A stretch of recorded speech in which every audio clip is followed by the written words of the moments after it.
Hi guys, welcome back to Conor here, and welcome back to Shambolic FC again. Made a couple of notes that I just want to write because I was just getting that furious during that shower of shite that I just had to write some of it down. I think my pen nearly went through the paper a couple of times, but let's get on with it anyway. What was that? What was it? The most hardened, positive Leeds fans must look at that and think that is an absolute embarrassment. I came to my girlfriend's just come over now. She went, "How's that? What was the score? What was the result?" I said, "They lost to Ipswich." And she went, "Ipswich." The girl who doesn't even watch football knows how crap Ipswich are. They came to Ellen Road. They are potentially the worst side I've seen in the Championship in the entire 15 years I've been in this division. That's how bad they are. And we've just been beaten by them at Portman Road with a game to go before the playoffs, where we need momentum to go into the playoffs. We need a bit of vigour, and we've lost to 10-man Ipswich. Again, we've seen a little bit of a correlation here. They've scored 18 goals all season. 18 goals all season. One win in 2019, Ipswich against Rotherham at home on the 19th of January. And did anyone think they looked levels below us? I didn't think they did. I don't think they stepped up the performance to what it was at Ellen Road or to what it's been in previous matches. I don't think they stepped anything up. I just think we're just woeful. That first half was embarrassing. I'm going to get onto some stats in a minute about Leeds United in 2019, but it ain't looking good. And I say that with absolute realism. You've got to take your rose-tinted glasses off and look what we're going up against in this playoff race. With the performances we've been churning out at the minute. It's absolutely woeful. The shot accuracy, the cross accuracy, the amount of chances we create definitely is decreasing. Come up against any team who sits in against us, sits deep, doesn't attack. We can't deal with it. Lost to another horrific team in horrific form. Birmingham, QPR, Stoke. There's another one as well, but I can't remember who it was. But I think it's 5 now. Five games against teams who've just been absolutely woeful. Leeds have played them and they've managed to get the win. So we've had 23 matches in 2019. Leeds have lost 11. We've lost 13 all season. 13 all season, and we've lost 11 since the 29th of December going into the new year. That's nearly half of games. In fact, it is half of games. Because we drew, didn't we? We drew to Villa. So if my maths is right, that's pretty much half of the games Leeds have lost. The first half of this season has got us to where we are. That first half, but that ended really in January. And I do think there's a little bit of a correlation with that. Going into it, I was looking at potentially Borough going into the playoffs. Borough have been absolutely horrendous in this new year. Guess how many games they've lost? 8. Sheffield United, 2. Norwich, 1. West Brom, 5. Leeds, 11. It ain't good enough, and it's worrying. It's really worrying because we're not able to build up any consistency at the minute. We all thought that performance was good last week against Villa. It was good, but we didn't get the win. We didn't win the game. We're saying it's a good performance and we build on it. We go to Ipswich, a team who are awful. Are an awful team. With all respect to Ipswich fans, they probably admit it. I know a few of their channels have said the same thing. They're just dreadful this season. We've gone there and they've scored 3. Third goal when they had 10 men. Just in comparison to the 13 Leeds have lost this season, Fulham, who went up last season, they lost 8 all season. Leeds have now got the joint amount of lost games in the top 9. And people, form doesn't matter, for the playoffs is a lottery. Form does matter. I hark back to Barnsley in League One. If you've ever seen that little tenure, please go back and watch that rush of form that they had. It was incredible. The amount of games they won. They got into the playoffs. They battered 3rd place. They battered 4th place. And they went up. Fulham last year, absolute steamrolling in. Palace have done it recently. You see it all the time. Derby have really picked up form now. And people who think it's going to be the same Derby team that played us and we're going to have the exact same momentum, they don't watch football and they don't understand football. They really don't. Leeds, since that Derby game, have lost 8 games. And that was January the 11th. January the 11th. When we played Derby and the whole Spygate saga kicked off. Derby have lost 4 since then. Leeds have lost 8. Double that. You know, it is really worrying, and I don't want to hark on this negative bandwagon, but that's just shit, and it's not good enough, and you all know it's not good enough. The most hardened, positive Leeds fan knows that is absolutely woeful to lose to an Ipswich side. 10 men. It was 2-2. They got someone sent off, and once again, we can't take penalties. Just give us a penalty, and we'll whack it over. God forbid we have playoffs, and we get to the we have penalties in the playoffs. God forbid. We can't do it. We can't do it. If you're a professional footballer, I don't care how good you are, what level you're at, you should be able to take a spot kick from 12 yards. You should be able to. And our record is just horrendous, whether or not it's Pablo, whether or not it's Roof, whether or not it's Bamford. It's just not good enough. 12 yards, a little bit of composure, low and hard. It doesn't have to always be high and mighty and woeful. It's just dreadful. And I knew he'd miss. I said to my girlfriend, he's missed. We're getting into the game a little bit more, but we cannot take something from 12 yards. We can't do it. I think there's a correlation between when Saïs left. People who were laughing, doing all this sort of stuff with Saïs, they thought I'd get rid of him. We never replaced him. We never replaced Samu Saïs. And now what happens every single game, you get 2, 3, 4 men on Pablo, and we've got there's no creativity there, because when he's off it, we're not half as good. We're not half as good. And it really does show. He's not been good these past 3 or 4 games, I'd say, Pablo. He's not been good. You know, Villa, I didn't think he was good then. We all wanted him rested. I don't understand why he just wouldn't rest some of the players here. Why not give Bogus a shout? Why not give Clark a go from the off? Why not give Shackleton a go? Once again, they look tired. They look void of creativity. Do you know who the best player in that game was? Stuart Dallas. Stuart Dallas has been very, very good today and against Aston Villa. And he's really staking a claim for that left back. Still don't think that left back's good enough though. You know, I was even thinking to myself in the first half today, I wonder what Cooper would be like at left back. Do you know what I mean? He's got a little bit of pace, he's good on the ball, he's good with his left foot, gives a little balance because he's left footed. Doesn't have to cut inside all the time as a right footer, but, you know, Berardi going centre half, maybe that is an option. Everyone will probably be laughing at that because he's in team of the year for centre back, but just think about that, he gives a little bit of balance. But Dallas putting in a performance like that, he's done really, really well. And that's the minor positive today. But 100%, I've just linked on to Saïs there, but him leaving is completely rocked us. It's completely rocked us. Saïs used to take 3 or 4 people out of the game. You know, even when he come on a little bit later, that's what started to happen with the last 2 or 3 games. He started taking people out of the game. You know, Blackburn being a massive example.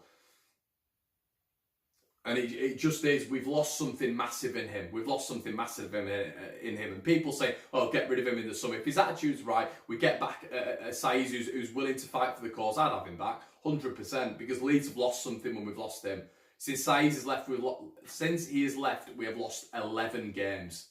Now, I'm not saying that's a direct correlation, but the amount of chances Saïs used to create, and not only that, but the amount of players he used to take out of the game was absolutely monumental. It really was.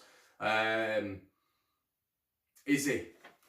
I mean, if he's injured, fair enough. But if he's not injured, what more do we need? What more does he need to do? He puts in a performance like that, and he's getting to annoy. It's annoying me now because I'm saying it on a lot of videos. I don't know more than Bielsa. Bielsa's a top manager, and I've got complete trust in him. But I can come out and criticise him, as you can. You know, as I've said in previous videos, you can criticise your boss at work. You can criticise anyone in life as long as it's constructive and people can take it. Do you know what I mean? And I come on this channel to give my opinion because it's constructive. I want Leeds to get to those dizzy heights, but I feel we need to improve in these situations with these minor tweaks. Izzy Brown needs to feature for me. He really does need to feature. I don't get what he's done. I don't know if he's shagged Bielsa's wife or something. I don't understand what's happened, but he evidently doesn't rate him, which is I'm going to say it's fair enough, but I just don't think it is. I just think it's a massive flaw. We're missing something there. You know, for me, he fits into any side in the Championship. He really does at the start of this season if he's fully fit. And I just don't fit. I don't know what it is. I don't know if he's injured or something like that, and he potentially could be, but I just don't get it. I don't get it. We just have zero creativity at the minute. You know, it's a scrappy goal that when we seem to get anything at the minute, it's scrappy and there's no confidence in the finishes. There is no confidence in that final third, and it's a massive worry. I'm going to get onto Casilla in a bit, but Pablo, as I just said, when he's off it, we just look a completely different team, and he was off it against today, and that's where someone like Saiz had been able to be in such a suitor. He'd have fit in there, and he'd have taken over the mantle a little bit. His attitude, yeah, wasn't great, but players focused on him. He was our Grealish. He really was. He'd fall on the floor, of course he would. We'd get fouls, we'd get opportunities from Saiz. He'd be able to link up play on the flanks as well. Him and Roof had a nice combination at the latter part of when before Saiz left. It was all sort of good, but obviously, you know, that Getafe move was completely out of the blue. We all know that, but losing him is massive, and the fact we didn't replace him once again just culminates in an absolutely shocking January window for Leeds United. As I say, Roof, he just looks yards off it. He looks yards off it. And my old man said it earlier on today. He said when Roof came back last time, it took him 3 or 4 games to get back into it. And you can see that. The last 2 or 3 games when he's featured, he's not that same player. You know, we play him up front again. It's the physical nature with Roof. You know, we get him running in and out of those channels. He definitely does fit that Bielsa system a lot better. You know, Bamford, I don't think fits it enough, but I tell you what, the middle ground is Izzy Brown, 100%. I watched him midweek. I know the under-23s isn't a massive indicator, but is it a massive indicator? Because every person who's come in for the 23s to the Leeds United actual squad has done brilliantly. So is it an indicator? Maybe it is an indicator, and maybe we should be sticking Izzy Brown up front if he's not injured. And maybe that's something we should be looking forward to. But this, you know, Roof, I don't think he can deal with the physicality up front. I think he struggles against very, very physical defenders. I think in the playoffs, if he's coming up against the Hegazi, we saw earlier on in the season, Hegazi just bossed him when he played up front. If he's coming up against the Tyrone Mings, for me, Tyrone Mings pockets him all day long. Tyrone Mings is too good for this division, you know, and that... The only thing I really see Roof doing something against is someone like Tomori or Keogh. I struggle with that striker. The striker is just not there. And why not change it up? Why not even throw an Edmondson on? Because like I've just said, the under-23s, it's seamless. It's a seamless transition. They play the same way. You know, they've all got a great team bond. They've won the league. And this is just where I'm struggling at the minute, because that team today, it was rancid. There was nothing there. That first half performance, it looked like Ipswich were going in the playoffs as well. You know, there was no quality there from Leeds at all. It was lacking.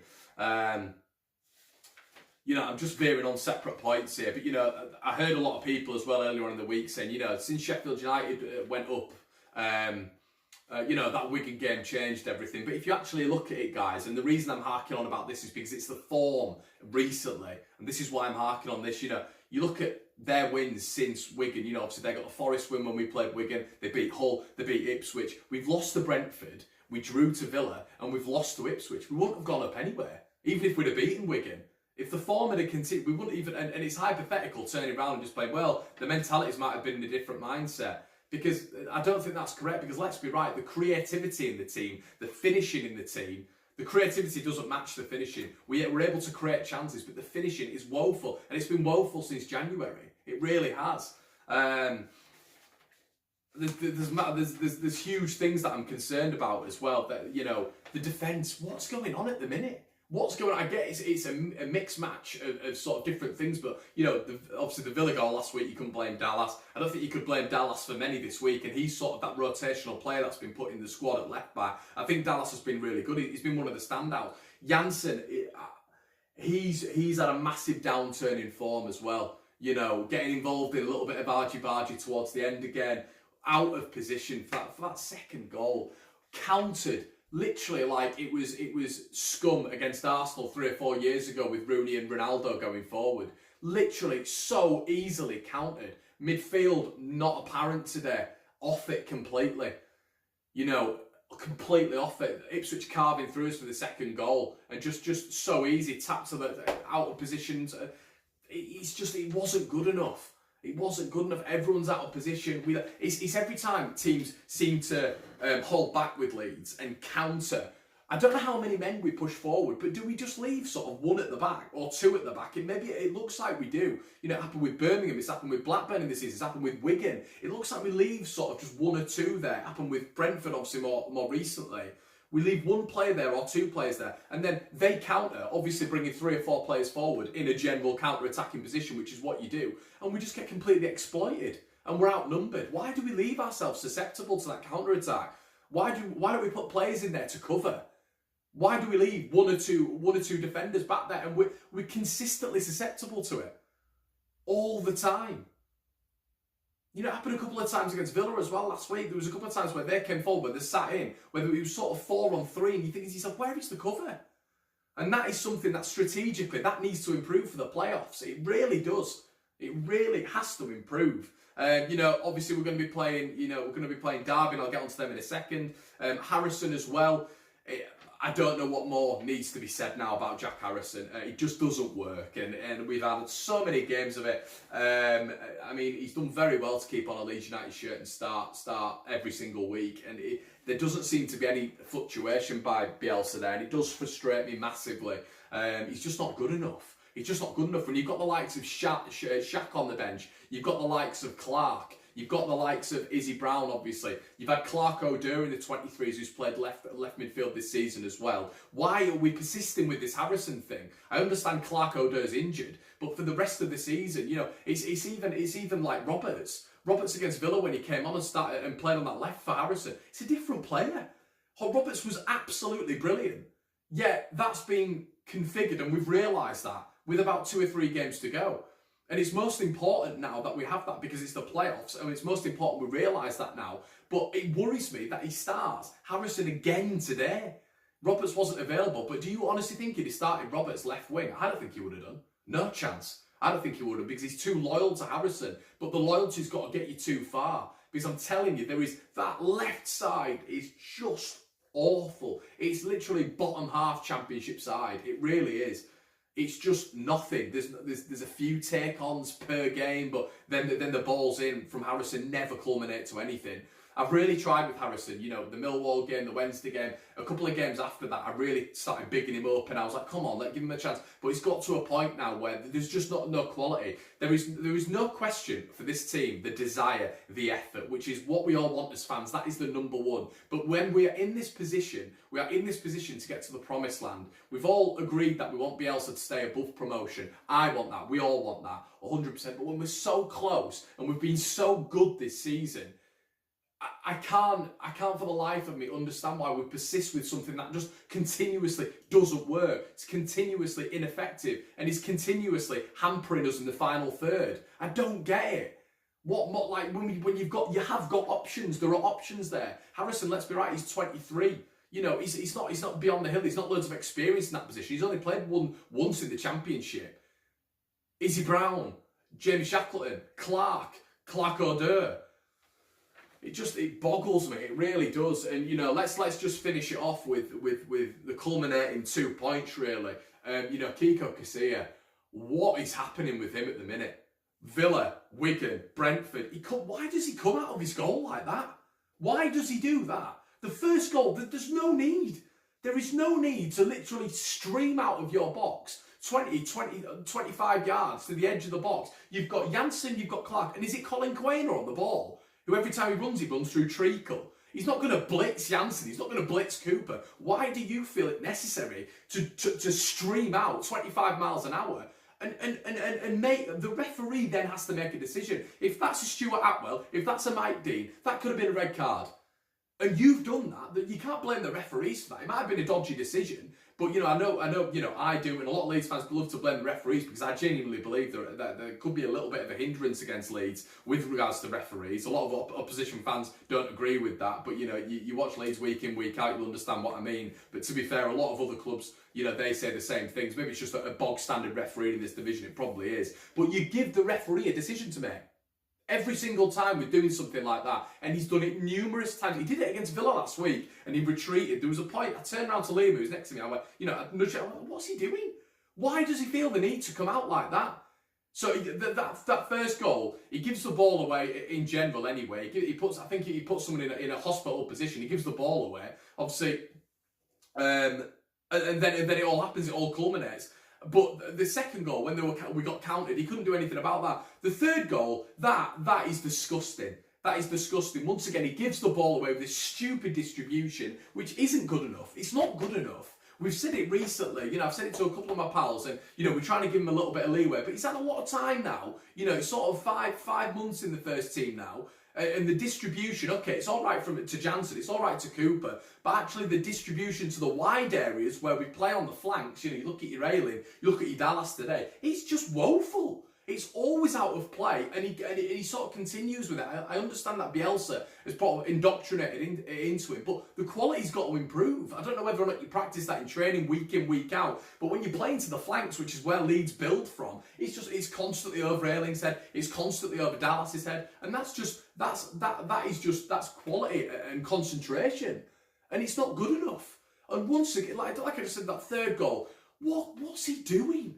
Just what is he doing? It was Weidveld. That, literally, I thought to myself, I tell you what, you know, we might have all had a go, and I did in particular, about Bailey Peacock foul in some situations, but I tell you what, if that was Bailey Peacock foul, we'd be absolutely crucifying him. So you've got to crucify Casilla. You have to, because that's not fair. You can't just come out with the excuse of, well, he paid for Real Madrid. It's not fair. You can't come out like we all did with Bailey Peacock Farrell. You know, we got that culmination of, that compilation, of him 12, 13 goals out of 27 that we conceded. Him maybe been at fault for all of them. I'm not saying Casilla's been at fault for similar percentages, but I tell you what, guys, when he's coming out and doing that, he's giving the referee a decision to make, and for an experienced keeper to do that and maybe put himself out of the playoffs.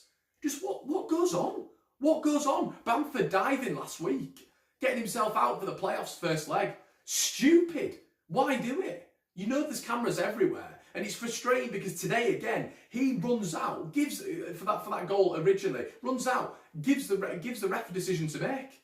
Gives the ref a decision to make. Could have sent him off there. Could have sent him off. It gets a second chance, but for the third goal, comes out with some. Why are you coming out again?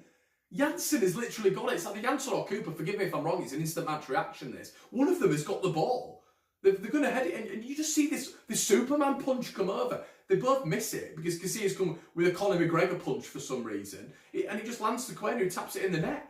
Why come out and do that? Why come out and do that and put your team in jeopardy? Just stay in goal. Just stay in goal. Thank God Derby have done us a favour today. Derby have actually done us a favour, because what if West Brom had won today? Would have slipped to fourth. And then, you know, you're looking at playing Villa over two legs, which currently isn't looking good for Leeds United. Man, you know, and let's you know, we go into this playoff race, but that is disgusting, guys. It's not an overreaction. You look at how bad they've won one game at home in 2019 against Rotherham, and it was 1-0. A relegation 6-pointer, and they score 3 at home to Leeds United. It's not good enough, and something has to improve for the playoff race, because now we're playing quality teams. I don't know whether or not that's going to better us, because we seem to do a little bit better against the quality teams. But then I think about that, and I think, okay, well, we beat West Brom. West Brom have now got players like Johansson back in. They've now got Kieran Gibbs back in. You know, players of that ilk who are quite influential. We've sort of got the same vigour, but now we've lost a little bit of confidence. And you know, the playoff teams, I feel like they've stepped up a level. They've got a little bit of form in them now. You know, you look at all the teams, and we're probably the worst form-wise in the top in that 4 now. You know, we probably are. West Brom have done okay. They've done all right since this new guy's come in. I'm at a loss with that. You know, and to say we've played 23 games from the 29th of December onwards, and we've lost 13 altogether this season, and 11 since then. It's woeful, guys, and it needs to turn around, and something needs to be done. He can't keep on with that squad. He can't keep on. He's got to change it round. He really has, and you know, keeping the same squad. You can't keep the same squad because the consistency is not good enough. The inconsistency is rife in that squad, and it needs stamping out. It needs improving. The confidence is low. It's low, and that's worrying going into playoffs. It's really worrying. 3 losses in 4 as well. You know, maybe a 1-1 against Villa where it was a good performance, but then you play Ipswich next week and it's shite. It's not good enough. And unfortunately, when you've got 2 legs to play, so what's going to happen in the playoffs then? You know, a lot of people are quoting, you know, the 6-1 against Derby. It's different now. It's completely different. You know, they're full of beans. They've just got into the playoffs. We're on a real downer now. We lost out on automatics. We've not had a good run in form the past 6 or 7 games. Jesus Christ, the past 23 games we haven't had a good run of form. something drastically needs to improve. There needs to be a change in that squad. There needs to be a kick up people's arses, because that today, you know, we've got the quality of squad to beat Ipswich. If we'd have finished 16th this season and we'd have lost to a team who finished bottom with 10 men who've won one game in 2019, I'd still be rife and pissed off. But the fact we're third in the division, we need to go into these last embers with a little bit of confidence, a little bit of momentum, and we've gone out and put a whimsical performance like that in against a dire Ipswich team. It's not good enough. It's not good enough. And I don't even want to look at our form at the minute. I don't want to look at our form. I genuinely think it would probably be in the relegation zone form-wise. It's horrific. We need to pick ourselves up. There needs to be changes in that squad. And I don't know. I don't know what else. But it does seem a shadow of the former side at the minute. You know, and I mentioned Saiz because I think that is a massive, massive blip. The fact we didn't replace him, the fact we didn't do enough in January, I think it's biting us on the arse right now. There's no burnout. I genuinely don't think it's burnout, because we're still playing the exact same philosophy, the exact same way forward, but we've lost that little bit of creativity now. We've lost that ember of finishing. We've lost that person who occupies 3 or 4 defenders, and I think that's a massive blow at the minute. Let me know what you guys think in the comment section below. It's been a stressful one. Like, comment and subscribe if you will. I read all of your comments, so make sure you comment in the section below. We've been attracting a lot of opposition fans, so thank you for commenting in the section below. A lot of you are positive. You get the mindless lot will come over and Leeds scum, all this lot of stuff, but you know, you expect that. Let me know what you guys think in the comment section below. A downbeat, disheartened, dejected Conor here. Yeah, I mean, we're going to the playoffs, which I'm buzzing about. You know, I was quoted as saying that I've got fire in my belly from that Villa game, but this is just no more fire. It really has. It's completely dejected me. That is woeful, and you know, I don't know. Let me know what you guys think anyway. I'll see you in a bit.